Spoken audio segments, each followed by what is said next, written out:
or something. I think it's important to touch on the fact that I think a lot of people associate God's purpose in their life with success.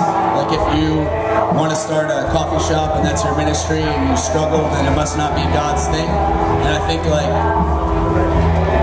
people take Underoath in a different way because we've seen more success than we ever thought we would, as like God, that's being evident of God's calling on us. And I don't necessarily think that's true, because a lot of the most impactful bands, at least for us and some of the people up here, are bands that don't have half the success that we feel they deserve. So I think it's really important to make sure you don't associate God's calling and God's purpose and God's confirmation on your life with having money or reaching a certain success level, because I think it's important to know that, you know, I don't know, I think that's weird, but it gets marketed like that a lot, and that's not really what it's about.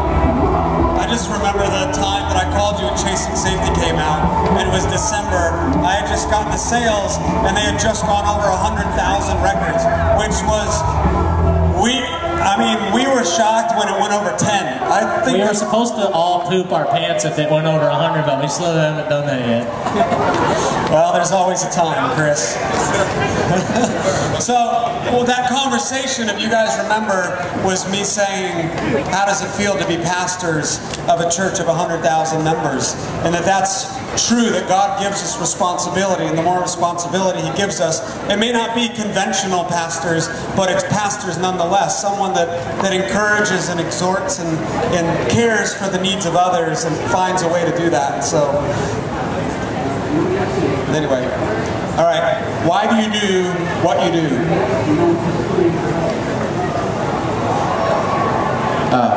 For me, personally, I mean, I think I can speak for all of us, but for me personally, I feel like music is a medium that God created to really touch people, you know what I mean? Like, truly touch people. I think it's hard to look at life sometimes and say some words and figure it out, but you hear that song when you're driving down the road and you can't pay your rent, or you hear that song when you're driving down the road and someone in your family just died, you know, and that might sound trite or whatever, but to me, I love that God's called me to be a part of that in someone's life, you know what I mean?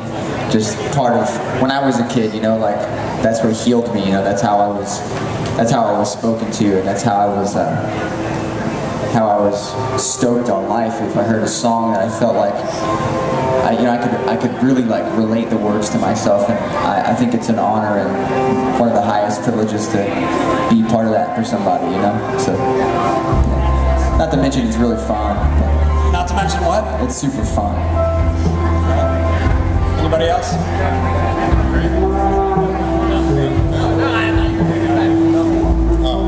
Thank you. I got you.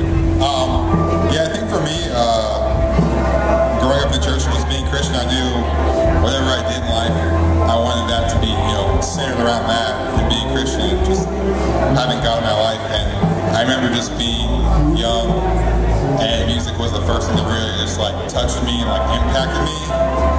And it wasn't like we said earlier, like it wasn't like the set out thing, like, oh, I'm like fill-in musician on a guidance counselor thing, and that's what it would be. It's just what like took over my life. And it's like what I wanted to do 24/7 and whatnot. Like the best thing you can do with what you want to do is glorify God in that way. And so it just kind of took on its own thing. Yeah, it's awesome. Yeah, I would kind of agree with that, because when you said the guidance counselor thing, like when I was in like middle school and stuff, like I never thought I would become a musician, just because I never, you know, I love, you know, I was a fan of music and I love listening to it, but I never really played it. And then I started playing guitar randomly, and then my friend Dallas, who used to sing in Underoath, came and said, yo, we're going to be getting a keyboard player, do you want to do it? And I was like, well, I don't know how to play the keyboard. And he was like, well, you can just pick it up along the way. And you know, I prayed about it, and I just, yeah, I was like, okay, cool. And I think that, you know, things like that over the past, you know, 10 years for me, it's like, God has constantly, like, reminded me that, like, you know, I chose you to do this, and you know that this is what you're going to do. And I think that's just a really important thing. Like, you know, and it's an amazing thing, like being able to wake up and know what it is that God has for you in general. I think, you know, no matter what that is. So yeah, absolutely. So, what artist has most inspired you over the years? How about one each, or two? Probably Jimmy World's Clarity and At the Drive-In, Relationship of the Man. And 238, Regulate the Chemicals, live at Slacker 66. Yeah, 238, Regulate the Chemicals. Thank you. damn right. At the Drive-In is still one of my biggest musical influences to this day.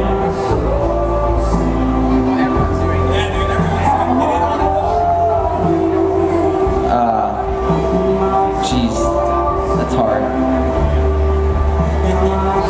don't know. It's okay. I like lots of music. Nickelback, Creed, Stain, yeah. Creed, so Disturbed.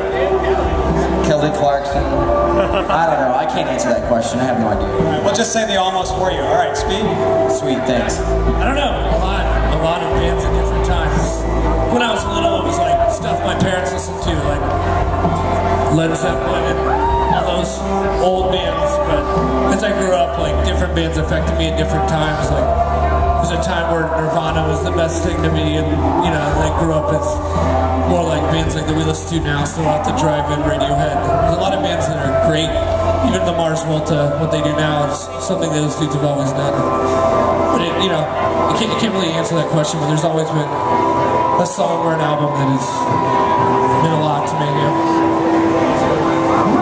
Yeah, I'm kind of the same way. Like, I think it's the same way with everyone. Like, you know, different music affects you differently at different times. But like, when I was growing up, I was really into like, you know, like Pantera and Guns N' Roses and stuff like that. And then when I got older, I got into a lot of different stuff. But really, I think that the bands that influenced me the most are the bands that I listened to back then and I can still listen to now. And you know those bands being like, you know, Creedence Clearwater and Pantera and you know, certain bands like that. But you know, there's a lot of stuff that, you know, just purely musically influences me. Like, you know, you got like everyone says, like At the Drive-In, Refuse, Glassjaw. You know, bands just really do their own thing and do it well. Yeah. Brando. Mine's kind of weird. Oh yeah. I listen to a lot of the stuff that most people listen to, like Guns N' Roses and all that stuff. But I think the biggest thing for me was like a couple shows that I saw that really like stood out as far as like. My first show I ever went to was a 500 Frenzy show, which is like still one of my favorite bands of all time. And it was like the most passionate show because they like it in praise and worship and just it was an amazing thing. The Ludacris CD release show in Atlanta before they were Norma Jean. I think that was before they were Norma Jean, right? Blew my mind. It was the craziest show I'd ever seen, and it just. To see a band be that crazy and passionate on stage. And then this other band called On Apollo, which is from Michigan. We played with them a long time ago, and it was just crazy to see high school kids that put on such a passionate show and were so devoted in what they did that, I mean, when you can't replace it. You can't fake that on stage. And I think that, you know, there's a lot of great music out there, but it's bands like that and shows like that that really impact me the most. All right, switching gears again. What do you guys feel that God's been teaching you the most lately? I'll go.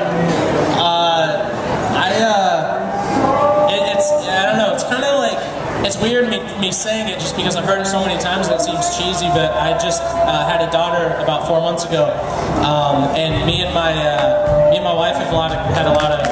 Oh, that's what I was waiting for. Okay. And me and my wife have had a lot of conversations lately about just how big God is and how, you know,